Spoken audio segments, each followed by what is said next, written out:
Hello friends, this video series is about energy saving in cooling tower.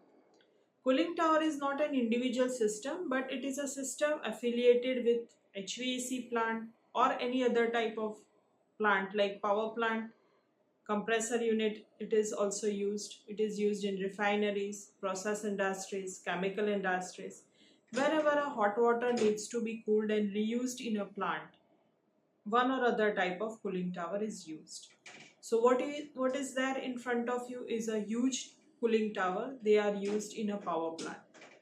So in this video series we are going to see different types of cooling towers, their applications.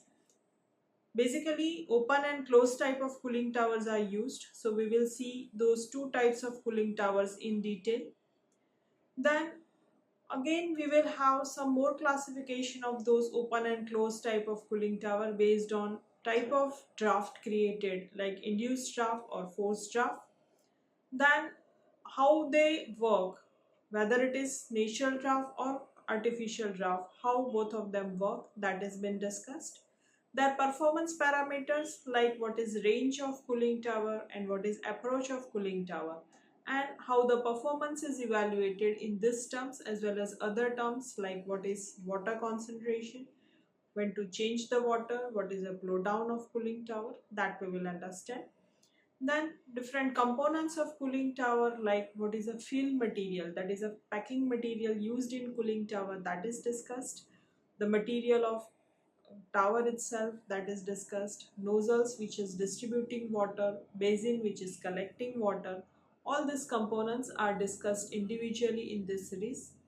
Then there comes how to save energy in the cooling tower. Sizing plays a very important role whenever we talk of energy efficiency in cooling tower.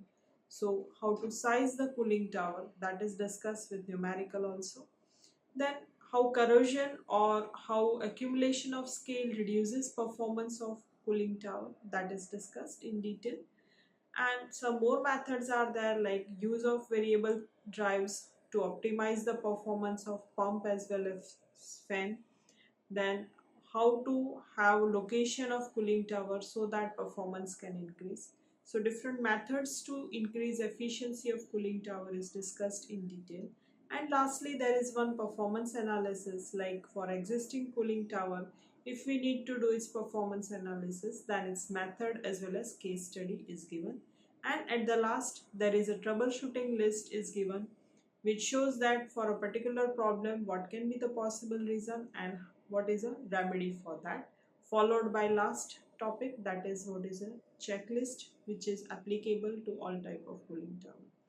So this will help you to understand functioning of cooling tower as well as increase your knowledge of improving efficiency in cooling tower.